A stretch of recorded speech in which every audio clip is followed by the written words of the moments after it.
And so I think there's all these forces that are kind of, and increased time in online, right? Like we don't go online anymore, we just are online. And so there's all these different forces that are kind of reshaping like how you engage with other people and what you own and what you don't. And so the metaverse is really fascinating because as people spend more time on, in Animal Crossing or Fortnite and want to buy shirts or buy goods for their avatar, they're spending real money on it. And so the question for brands is like, where can I play in that space that feels authentic to the brand and to the audience, knowing that they're going to be spending time there? So it's really about, fishing where the fish are.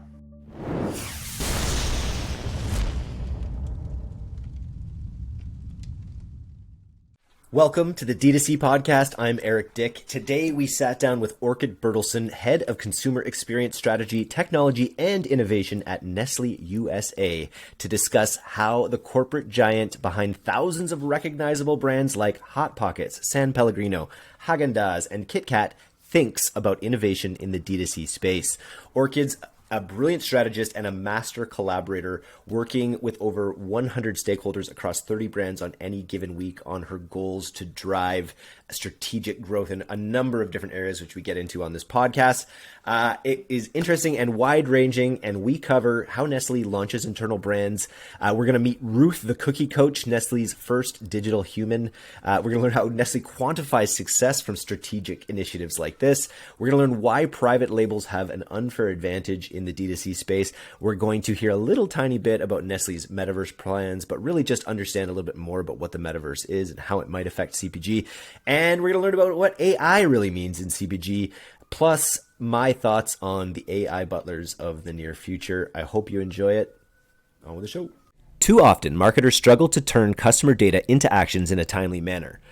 Simon Data's customer data platform gives you the ability to drive faster marketing results from a centralized platform. Visit simondata.com/DTC to see how Simon can help you accelerate time to value, boost revenue, and improve your marketing team efficiency. Unlock the power of your customer data today by visiting simondata.com/DTC. All right, welcome to the podcast, Orchid. Can you tell me a little bit more about your position at Nestle? Yeah, sure. So I'm the head of consumer experience strategy and innovation at Nestle USA, which is a portfolio of about 40 brands. So Nestle is the largest food and beverage company in the world. We have over 2,000 brands, but within my immediate portfolio, we only have 40. And I know I'm just saying 40, but it ranges from, frozen pizza like DiGiorno, Tombstone, to baked goods or baking ingredients like Toll House, to Coffee Mate. So it really tends to run the gamut. Very cool. Do you have any favorites? Are you allowed to have favorite brands?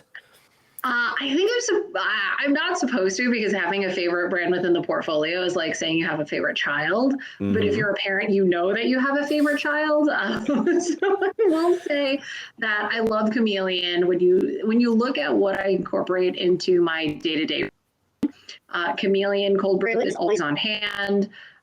Pellegrino and Perrier are some of my favorites. You've got Toll House in the pantry whenever my daughter and I bake. So it kind of, it's hard to pick, but those are the ones that are coming top of mind. So I'm sorry to my other brands. Those are great. Those are just the ones that are they're more personally in your life. So I wouldn't take it personally. That's pretty cool. Now follow through on you have this portfolio of brands, and then what's your purview? What's the way you interact with each of these brands to add value? Yeah, sure. So team is responsible for all owned digital experiences. So brand.com, D2C, merch stores, CRM, so loyalty strategy, consumer marketing data strategy. And so that's one side of the house, which is more performance and optimization based. And then the other side of my team is focused on innovation. So split between new business models like D2C, so that's new for us. And then technology. So largely the focus on that side is going to be automation. Oh man, we'll have to save we'll put a pin in artificial intelligence, get to at the end. Sounds good. Can you explain a little bit more detail about how your position interacts in the D2C space? Are you sort of overseeing the D2C initiatives? Like, does every one of these brands have a D2C initiative? No, not every brand has a D2C initiative. And so I think probably the most well-known one and the is Chameleon Cold Brew. So last year, I can't believe it was only last year. It feels like it was such a long time ago, but we were actually another platform onto Shopify. And that project was COVID hit in March. And so when COVID hit, we said, all right, well, now we've built this entire infrastructure and foundation. Can we selling our ready to drink? And those are a new product that just launched the previous fall. And so at the time, we had really been tinkering with D2C. Chameleon's probably the most well-known, but certainly not the first. The first product to D2C on through Shopify was something called Jacked Rabbit, and it came out of our internal innovation incubator. So Jacked Rabbit was really based off of Nesquik, but a high-protein version of it. And so we've kind of always been dabbling a little in the D2C space, and it's starting to get bigger. It is not right for every single brand in our portfolio, and we can certainly talk about why that is. Ultimately, D2C is not a standalone channel for us. It is entirely intended to be part of an omni-channel strategy.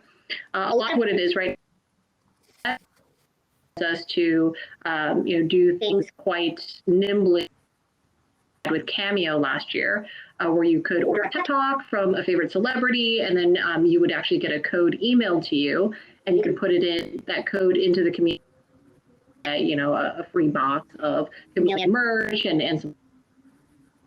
So we really like D2C from the viewpoint of it helps us launch new innovation pretty quickly, but we do not view it as a standalone channel.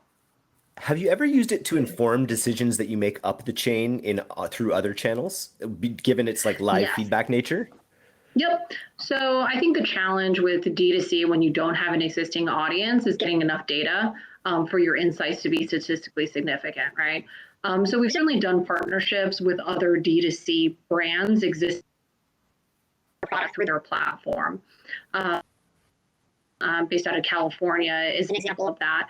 And they specialize in natural snacking, so very much an adaptogenic focus. And so we partnered with, I guess, late last year to launch our ready to drink beverage.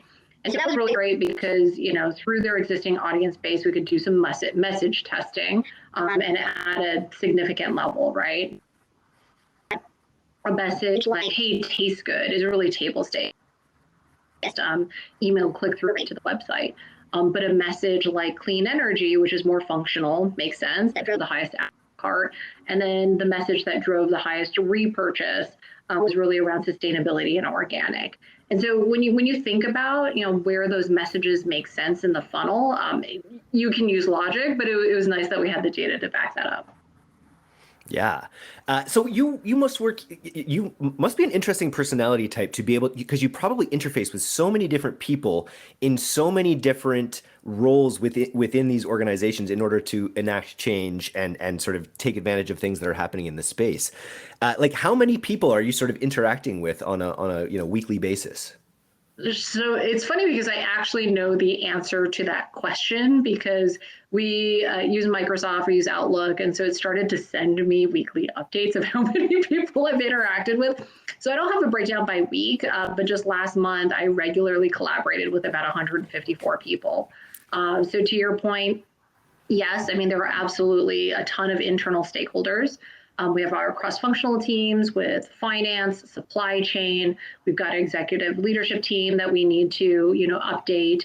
We've got our various brand teams. And then I also have an entire network outside of Nestle of venture firms, startup founders, things of that nature. So a lot of collaboration. I get a lot of energy too by interacting outside because I think the challenge with a company as large as Nestle is that you are always finding new people every day and new opportunities and new projects. And so I think it's very easy to be a little insular sometimes. And so for innovation, it's so important to look at what's happening, not only outside our company, but across other industries, because there are some industries that are just first movers when it comes to emerging tech like beauty or fashion. And, I'll say one thing about innovation is that there's this, I think, misconception in the US that innovation has to be completely new. The idea has to be, never thought of before and first of its kind. Whereas innovation can also be bringing an idea from another industry into yours. It could be, maybe copying another idea and making it better. And so, it's really important for me and my team to continue to look outside, to continue to network outside, and really find those subject matter experts and bring that learning inside. Incremental innovation. If it feels a little bit like we live in this era of moonshots, and things where miraculous things are possible. But I think that's a really smart insight to really focus on that iterative ability and that ability. Just in advertising we call it like scaling horizontally, where you have a tactic that works for one brand and then you're able to scale it across others. And that would be where my next question goes. Like, are there some things that across your portfolio you've been able to apply and see wins sort of consistently? What are those things? Yeah, I think it's a great question about scale, because that is the most challenging. When you have a portfolio of brands, different business objectives, different types of audience have or are going after, it's really hard to find one size fits for what it is. And so I'll speak specifically to, I guess, our merch. Yeah, I know just within the past couple of years, a lot of brands, largely driven by QSR, have launched merch. Where, instead of just selling their food, they're selling, logoed goods, branded items, tracksuits, whatever it might be. And that was something that we wanted to test out. And there are various models of going about a merch store. You can go into licensing, you can own and operate your own, with some of the well-known creators. And so we decided to launch a merch store, and we went with Hot Pockets as the first one out of the gate. Of course. Is it Hot Pockets? No, Hot Pockets is third out of the gate. Sorry about that. Okay. So Stouffer's was actually first. And Stouffer's, you would think, you're like, all right, well, I don't know, that's a pretty legacy brand. But we're trying to age down, and there's a lot of love for that brand, a lot of love for the lasagna and for mac and cheese as well. And so they were the first ones out of the gate. I think there were a lot, because we hadn't operated in that space before, we just learned a lot in the process of even, who to pull in at what time, right? Because you have an internal agency to do some of the design. We've got external vendors to set up, to actually buy the merch. And then, of course, everything was disrupted by COVID. And so we had really long lead times for getting a lot of those items on our site and into consumer hands. So they were the first out of the gate. We learned a ton, especially as large corporations. I think there's a habit, because you have the resources, to outsource a lot of the work. And so through the process, we really found out what we needed to have internally versus finding external expertise for. And so then the subsequent brands were Hot Pockets and DiGiorno. Hot Pockets, I believe we have a sleeping bag out. Don't quote me on that. That only makes sense. Coming out or it is out. But we're very excited about it. It's a really nice way to continue to engage with our loyal audience. And when you think about a merch strategy, it's not really about us getting into the t-shirt space. It's about us engaging in a different type of way with our most loyal consumers. Because if you don't love the brand, you're probably not going to wear a mac and cheese sweatsuit, right? Which we do have in the store for Stouffer's. Please go check it out. So I think that's an example of where we were able to scale horizontally. But again, that's an example where not every brand in our portfolio is going to have a merch store. We don't want to have one for Nescafe. We don't want to have one for Coffee Mate. It doesn't mean that we'll never have one. But in terms of the strategy and the business needs, they just don't really align right now. So go a little deeper on that. How do you actually quantify? So obviously there's some revenue there. It's funny, we're as a newsletter and a media company, we, people like our merch, they like our hats. We thought, why don't we just throw a merch store on the site? We've had people request it. We just haven't allocated the resources to do it. And I'm curious, how you value it in the overall set. I understand the engagement, but what are some metrics that correlate to that? Sure. I think with merch stores, it's easy to look at as an alternate revenue stream. But I think if you only evaluate it in that way, it tends to be a bit myopic and you're missing the larger opportunity. So if you're establishing a D2C platform, merch store in this instance is also D2C. It can be a launching pad for referral codes, for loyalty programs, earning points and redeeming them into the store. And so beyond engagement, it is number of consumers who have opted in to communicate one-to-one with us. And so we do measure success in those ways. We measure success by, the revenue coming in from it, just the overall sales. We measure it in terms of how many consumers have opted in to engage directly with us. And then we also measure it in PR impressions, right? Because, there's only so much you can say about a Stouffer's lasagna time and again. And that is my daughter. Hello. Yes, baby. I think you can go ask Daddy for a snack. I think he might be outside. I'm going to text him. Okay. Well, she's wearing her life jacket. Amazing. All right, Quinn, bye. My daughter is 7 and is probably already wearing a life jacket right now. She's actually going away for the weekend to a cabin, but it's not the first time. Oh man. Okay. Right, where were we? Where were we? We were talking about missing just not being myopic with merch stores and understanding that it's another way to enact and another way to get to increase the customer relationship. Yep.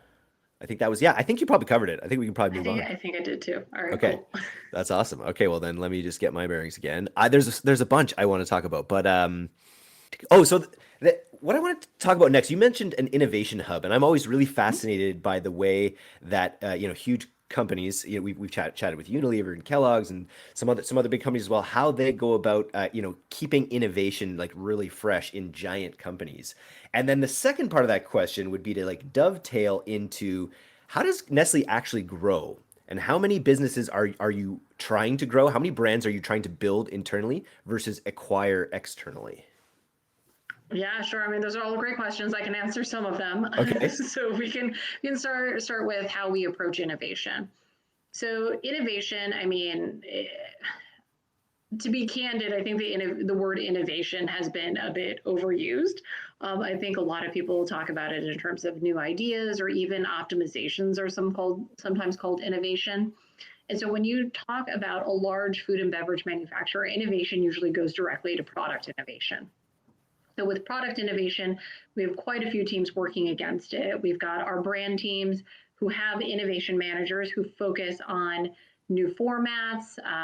So our Toll House edible chocolate chip cookie dough actually came from the brand team, right? You've also got innovation in terms of digital experiences or services. And so that kind of emerging tech innovation on the marketing side sits within my team.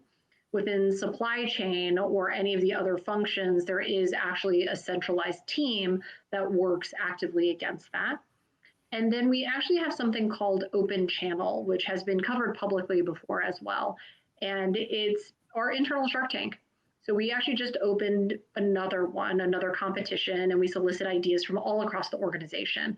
We actually had one, I want to say about 2 months ago, that opened it up to the entire North American team. And we usually have a pretty tightly bound challenge associated with it. So the last one was all around sustainability. So soliciting ideas from all over the organization, all across functions, levels, you name it, just to get ideas around how to create sustainable solutions that are either consumer facing or, just to help our processes. So we have this platform and employees go on and they vote, the top ideas, and then the top ideas are evaluated by an internal committee. And then the founders, the quote unquote founders or the ideators of these ideas get to pitch in front of our executive leadership team.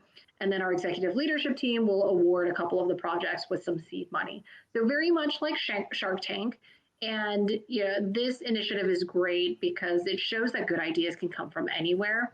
And to your point about large organizations and, even this idea of territory, right? People fighting over territory or saying like, that's my idea or that's my project. What we try to really do in the innovation space is just break those barriers down, because there could be a seed of an idea based on an employee's observation of how we engage with existing consumers or even how we run our business day to day that could really spark something special. So for innovation, it happens at all levels and in various ways.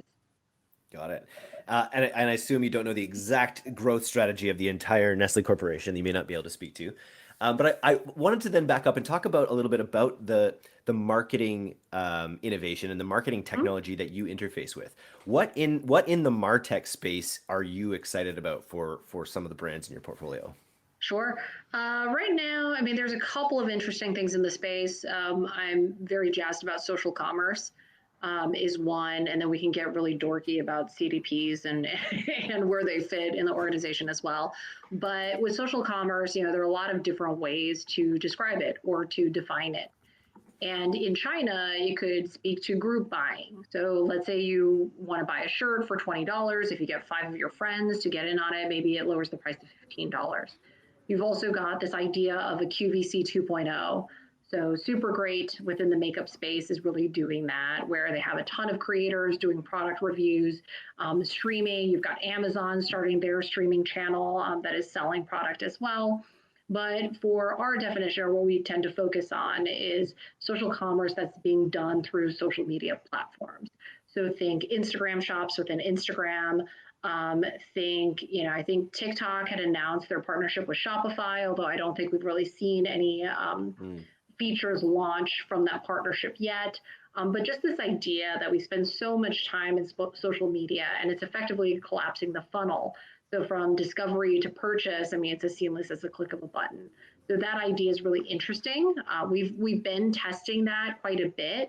And I have to say that grocery shopping behavior pre-COVID was just wildly different. I think we're still seeing it today where, just because you see a 12 can case of Pellegrino or Perrier doesn't mean that you're automatically just going to buy it right then and there and have that shipped to you.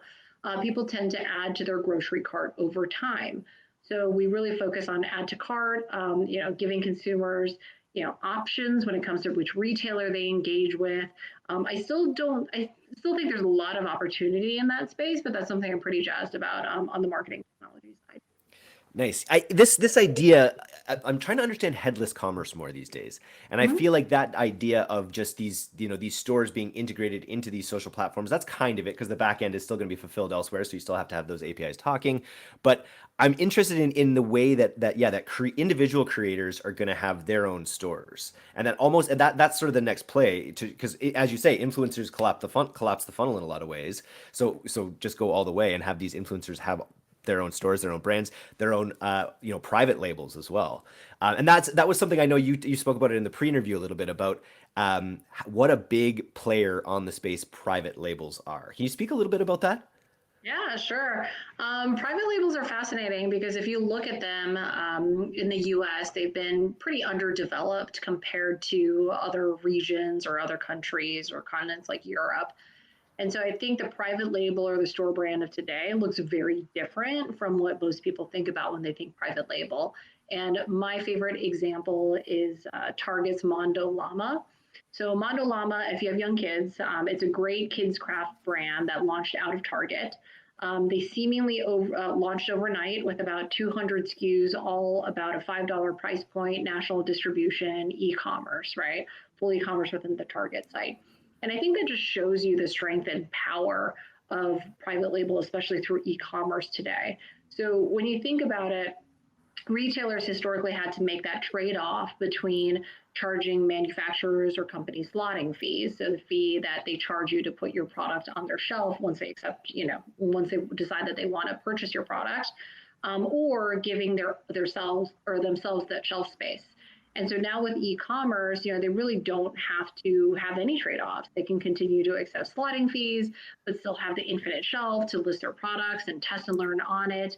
I think when you think about retailer search algorithms, most people search category terms, so that really benefits private label as well. And so private label, because they understand the algorithm or how their retailer search algorithm works, can optimize their own items to come at the top of search and then continue to charge brands paid search dollars. And they have all that data. So instead of double dipping, it's a little bit of triple dipping, which I think is an amazing business model. And so I don't think we talk as much about private label as a threat as we should be. I think, and because they have all that data, they have that real world retail data where they would have seen that huge spike in parents having to all of a sudden work and keep their kids occupied. And so they can almost jump that curve and create the private label, go direct to consumer in that vertical because they know the demand will be there. That's really interesting.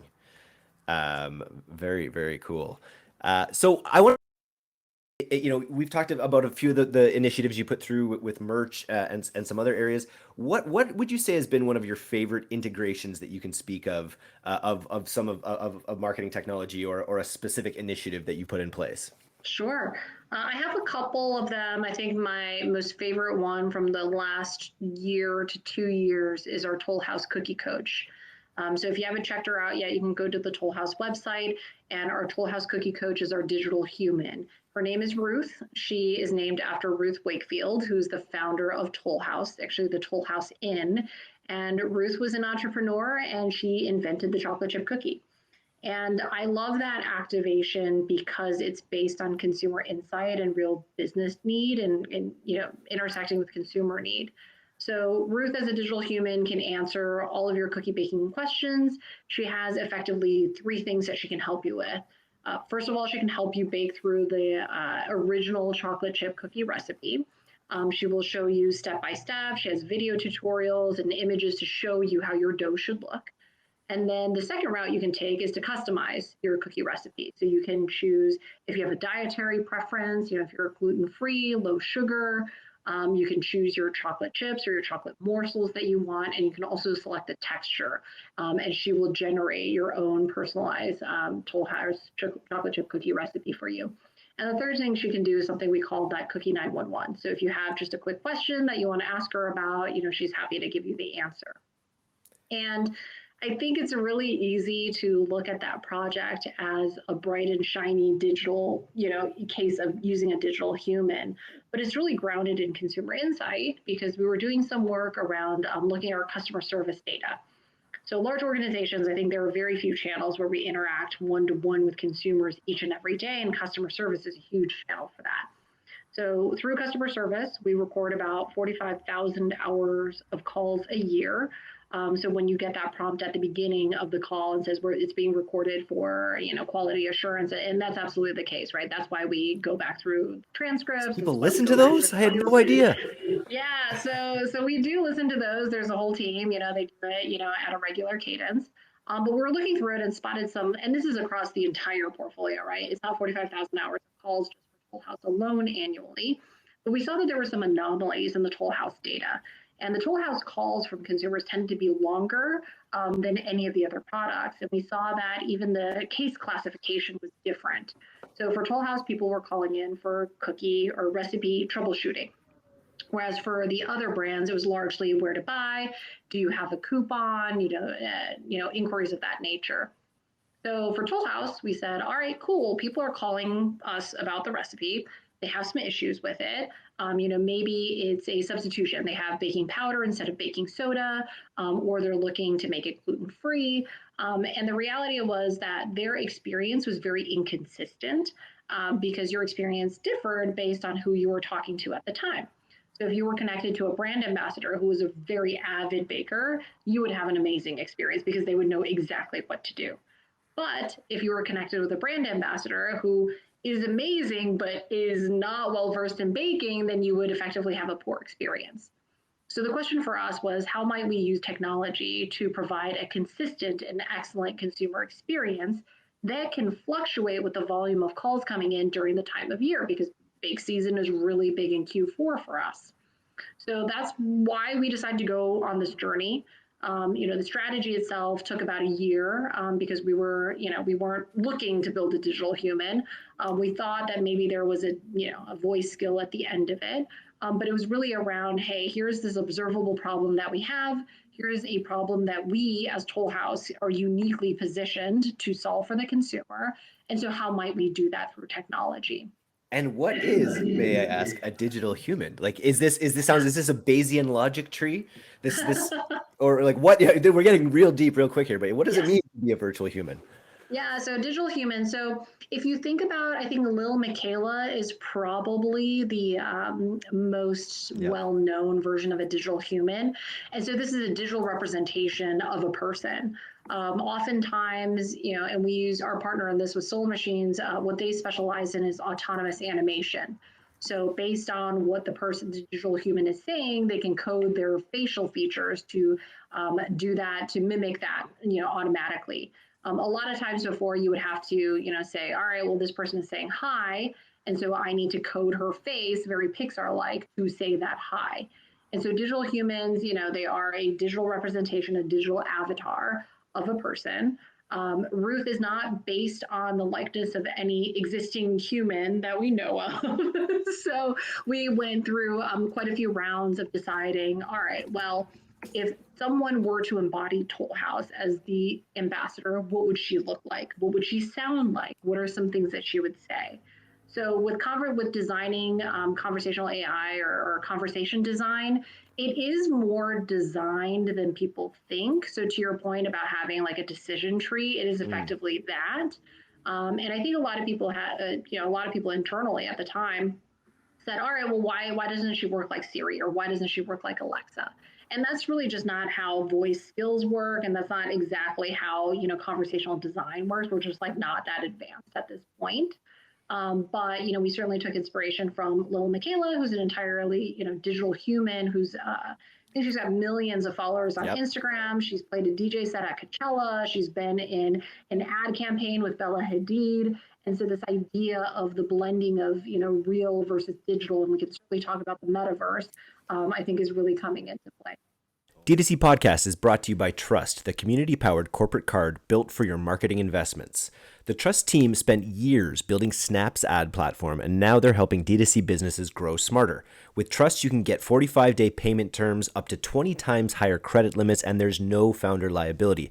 You also get access to the latest investment trends across the major ad platforms, so you can invest with more confidence. It's free, and right now, Trust is extending a special offer to the D2C community, 60-day payment terms, and a $500 credit.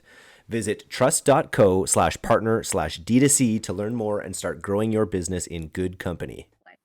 Oh my goodness. I just want to ask, how did you, I love that it sounds like an amazing project. How did you judge the success of it? How was the pickup with it? Did people get lost in the uncanny valley? Was it like the Polar Express, or do people really resonate with sorry, what's her name? I'm looking at her right now. With Ruth. Yeah, I mean, I think it's a great question. When it comes to uncanny valley, it's not something that's actually measurable.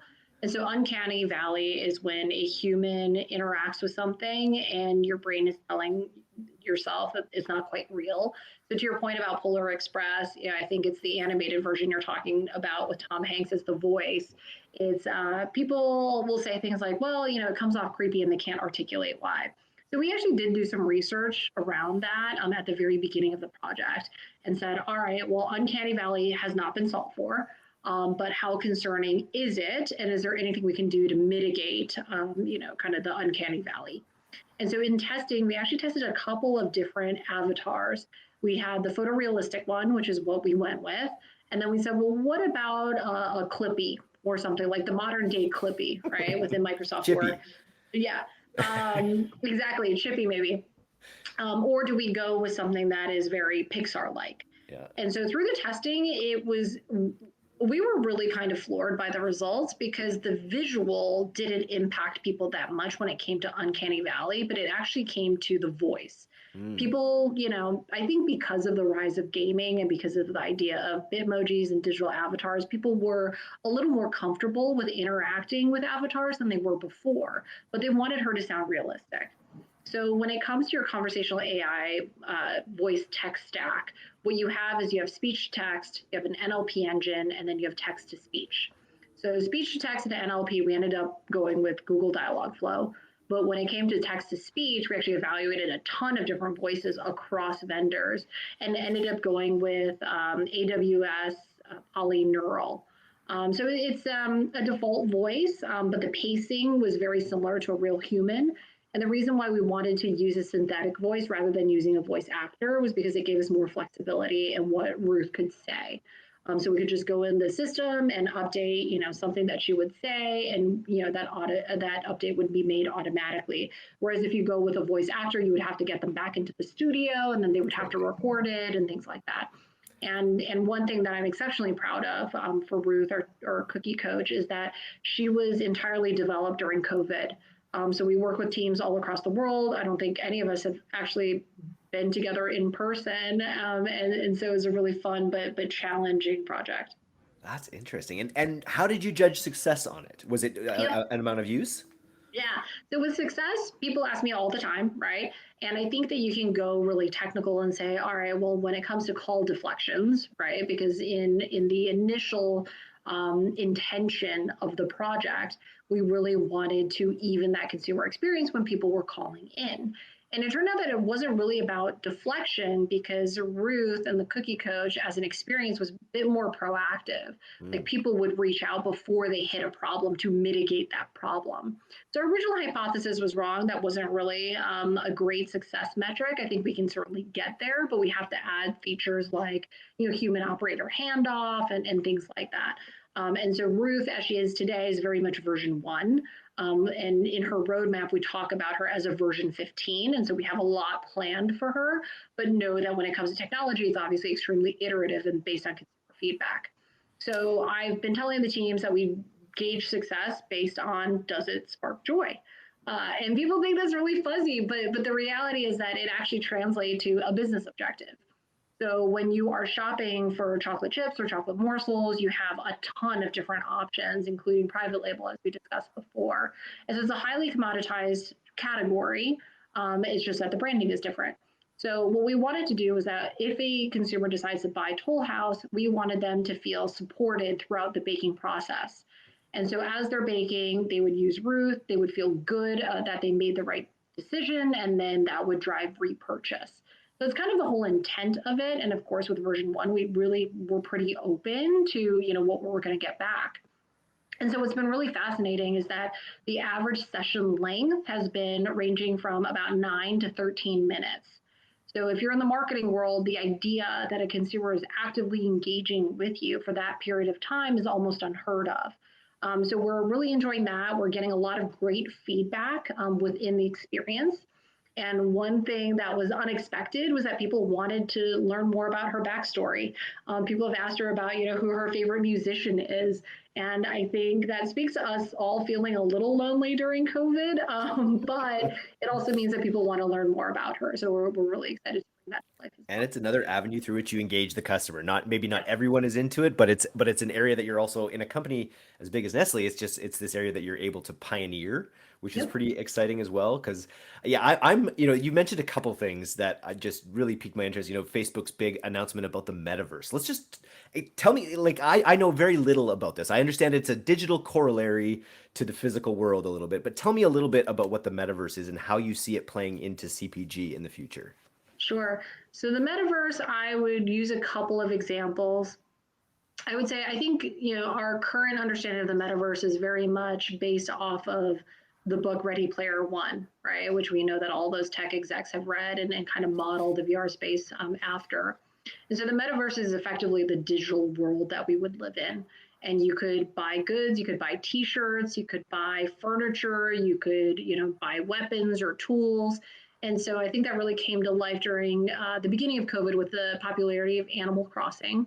You've also got Fortnite, which actually has just virtual concerts like Travis Scott. And I believe it was just announced that Ariana Grande is going to be playing a concert in the game itself. And so the metaverse is really this digital manifestation of a separate universe that you could live in, and it would have an avatar and occupy in.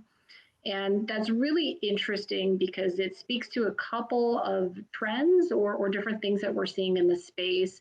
So one is this idea of blurring between physical and real, or I'm sorry, physical and digital. And this idea of ownership, when we talk about digital ownership, I mean, this is where NFTs come up, and we can kind of go all day with this. But then it also comes to the fact that people, especially the younger generations like millennials and Gen Z, don't feel like they can afford real estate anymore, right? Or these like original or stereotypical trappings of success aren't as available to them as the previous generations. So you've got different, companies coming up to try to solve that problem. One is Rent the Runway, where their tagline is your wardrobe in the cloud. You've got, new companies that offer you fractional ownership of vacation properties. So you can literally buy an eighth of a vacation home, which is, I guess, similar to timeshare. Timeshares. Exactly. And so I think there's all these forces that are and increased time in online, right? Like, we don't go online anymore. We just are online. And so there's all these different forces that are kind of reshaping like how you engage with other people and what you own and what you don't. And so the metaverse is really fascinating because as people spend more time on in Animal Crossing or Fortnite and want to buy shirts or buy goods for their avatar, they're spending real money on it. And so the question for brands is like, where can I play in that space that feels authentic to the brand and to the audience, knowing that they're going to be spending time there? So it's really about, fishing where the fish are, right? Like the Toll House. Like I would probably go to the Toll House if you could coordinate an appointment where I could visit the Toll House and you would deliver some hot cookie, some warm cookies out of the oven, and I could go hang out with Ruth. That I feel might be a good implementation on the metaverse. That's. Have you had any thoughts about Nestle, how Nestle might interact with the metaverse? I have. Yeah, I think a natural extension would be our merch stores, right? Would be that, hey, with your like mac and cheese sweatsuit or your Hot Pockets, Yeah. sleeping bag, you would have a version of that in the metaverse. Where exactly is hard to say. And I think that a lot of those games have restrictions on how brands monetize in their space, which is totally understandable. And so that's something that, is top of mind. We're not actively actioning against it, but there's stuff brewing. And then we talked in the preview too about gaming and just gamers in general and creators in that space. And so we did have an activation late last year called Pockets for Bits for Hot Pockets, where you could go buy some Hot Pockets and you would scan the receipt to get points that you could redeem for Twitch bits and then use it on Twitch. And we had an entire program around creator streamers that we were supporting. And there were different points associated with different pack sizes for Hot Pockets. And so I think that's kind of like a first foray into understanding the value exchange that gamers in the gaming community would actually want from a brand rather than something kind of dorky like $1 off of a box of Hot Pockets. Yeah, yeah. Nice. That's very, very interesting. And now you mentioned right off the hop, you mentioned one of the things on your mind is AI. And I'm always into, I've been in digital marketing now for over 10 years, and the amount of companies that have attached AI to their name that really probably, or didn't have a lot of AI that actually, as far as I could discern, it was great. And so I'm curious, like what are your top level thoughts on AI right now in your world, in the CPG world? Sure. I completely agree. I think a lot of companies tack on AI or machine learning to get a higher valuation or to get someone's ears to perk up. And so the one of the tools or charts that I tend to use is the Gartner hype cycle. And it's really funny because when things are at the peak of the hype cycle, like I think NFTs and Metaverse are right now, if you run a Google search for it, I think a lot of consultancies will actually have paid search terms against it. So that's usually my pretty quick and like hacky way of trying to see if something is at the peak of the hype cycle. But for artificial intelligence, I mean, a lot of it is rules based, a lot of it is math. I think that a lot of the conversation around it makes it feel like it's a silver bullet. So I've literally had conversations with people who said, well, if we just had more AI, this would solve the problem. I was like, okay, well, I'm going to push back on More that. AI. Just I was like, first of all, I don't actually even know what that means, yeah. but for AI or automation to truly work, you have to have very clean, structured data. And, I've been in the digital marketing space, I guess, for, 10 to 15 years now, however you want to chop it. But one of the things was that, it was the data lake, right? Remember the age of, I guess this was back in 2013 about, where every large CPG was like talking about the data lake. And the reality is there's a lot of unstructured data. And I think in a large part it still is today. And a lot of data scientist work is to like go in and clean up and like, make sure that the labels are right and the data's refreshed and all of that stuff. And so I think AI, like depending on what you want to automate, you have to have a pretty clear articulation of what you're trying to achieve.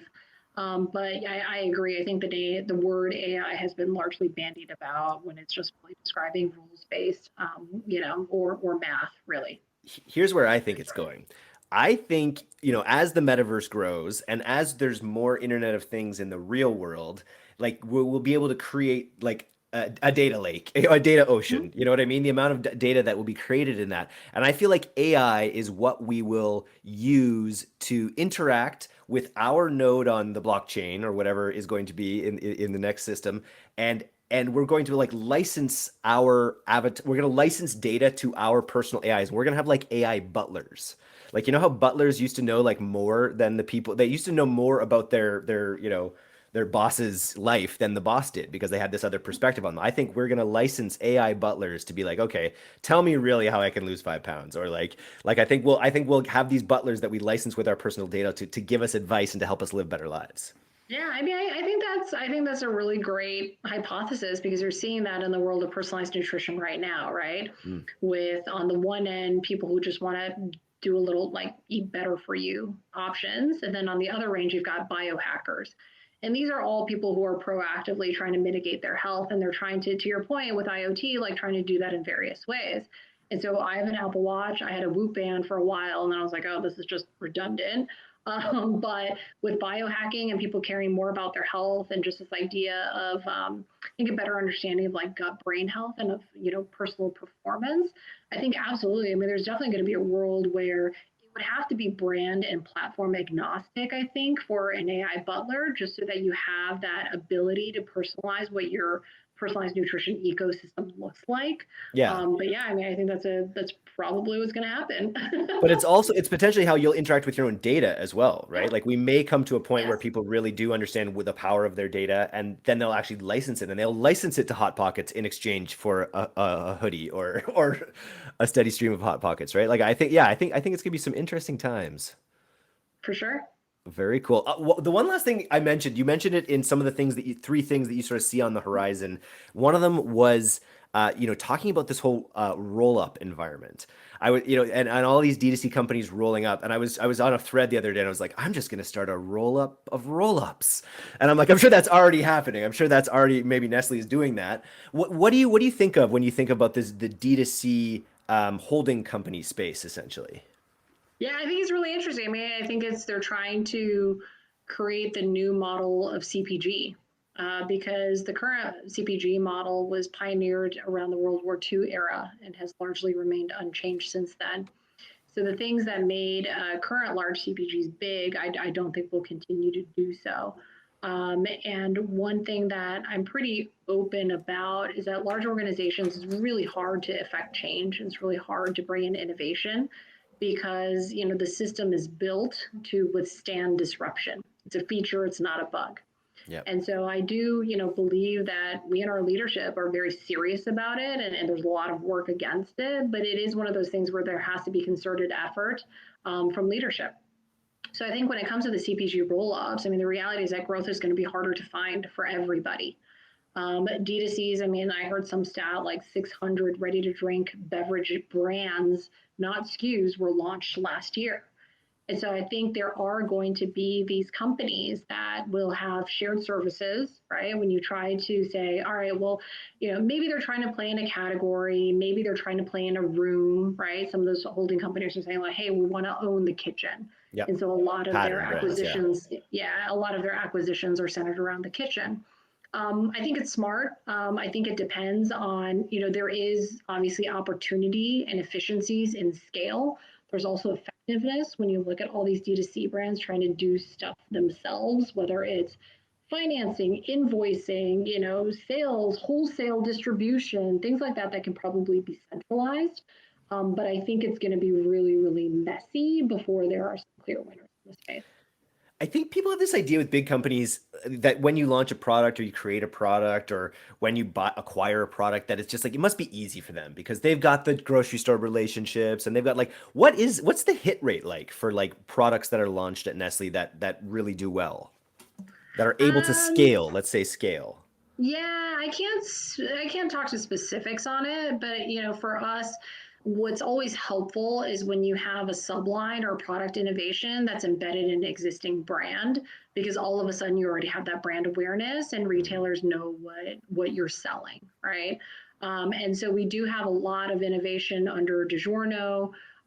We launched a new brand called Life Cuisine, which is similar to Lean Cuisine, but more for the modern consumer. And so whenever you have like a nationally known household name of a brand and you launch a subline or a new innovation under it, it's usually easier.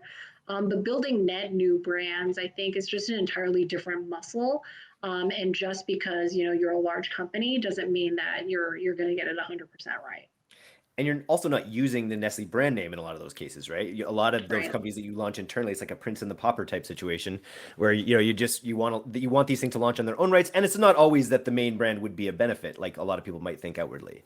Yes, that's right. So Nestle as a master brand, I think, is a bit challenging in the US because it just doesn't, it's not as well known as globally. Mm. Like there are certainly some countries and regions where like, you say it's Nestle and people know, that it stands for quality, that it's big, that it has a lot of brands underneath it. That's just not the case in the US. Most of the time I get asked about our candy or confection portfolio, which is, Kit Kat, Butterfinger, which we actually divested in the US a couple of years ago. And we also, people just don't really know that we also have the Starbucks grocery business, or that, we have some acquisitions like Sweet Earth, Freshly, Chameleon, as I mentioned earlier. And so I think Nestle is a master brand, and like all the brands that go under it just doesn't really go as far in the US as other countries. Makes sense. Okay, we usually ask this question. We offer a 50. We say, hey, we're gonna give you a 50K hypothetical marketing budget.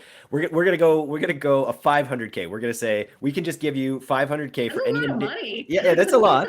Like, well, okay, let's take it to 100K. Let's just take it to 100K that you can put into one of your brands in any marketing initiative or any sort of marketing related technology initiative. Where would you put that right now? Oh, that's such a great question. I'm like going through every single brand's like brand objective and persona right now. so so bear with me. Yeah. I think what's like I love the creator economy. I love that space. I think it's so fascinating how we've really evolved from, and there's a stat bandied about or the saying for a long time now that consumers are more likely to trust strangers on the internet rather than, brands themselves. And so I think my whole team knows I have a personal passion for TikTok. And it's not so much that the algorithm has called out my high functioning ADHD, but more so because people are just so wildly creative. And so like I would love to take a brand like, I think people could have a lot of fun with Hot Pockets. I think people could have a lot of fun, even surprisingly with Coffee Mate, right? Of like making their own drink or whatever it is. I Well, mean, those Coffee Starbucks is Mate obviously stories. Remember those? Was it the Coffee Mate stories that was sort of like you could do like a soap opera over TikTok? That'd be interesting. yeah, that would be really fun. We have a little character named Gingerbread Joel during the holidays for our gingerbread flavor. I think that would be really fun on TikTok if we had some kind of, lens associated or something like that. But, Yeah. I have a lot of heart for the platform, largely for the creators. And I think there are a couple of brands who could play with. Just the fact that that you get so much instant access as an individual to get to that level of creation is, I think, just what's making it this sort of game-changing platform. Live video, as we know, is really where all of these platforms are going to this model, which is very exciting. And no, I talk about TikTok on every single podcast, so I got a My cool team's little. actually tired of it because I Yeah. will say, "Oh, I saw this thing on Twitter," or like, Yeah. "Here's a TikTok about it," and yeah, they bear Yeah, with me. that high functioning ADHD thing. I think like there's like Wall Street Journal articles about that, about like a whole generation of people being called out with ADHD by TikTok Yep, algorithms. yep, it Amazing. makes a lot of sense now. Nice. Orchid, I want to thank you so much for coming on the D2C podcast today. If people want to learn more about you, get in touch with you, how do you recommend that they do that? They can reach me on Twitter. It's at Orchid Bertelsen. Or, yeah, that's probably the best way. That's the Nice. quickest response. My DMs are open. Perfect. Okay, thanks again. We'll have to catch up with you soon because I think there's a lot more we could chat about. Sounds great. Thank you so Okay, much. bye.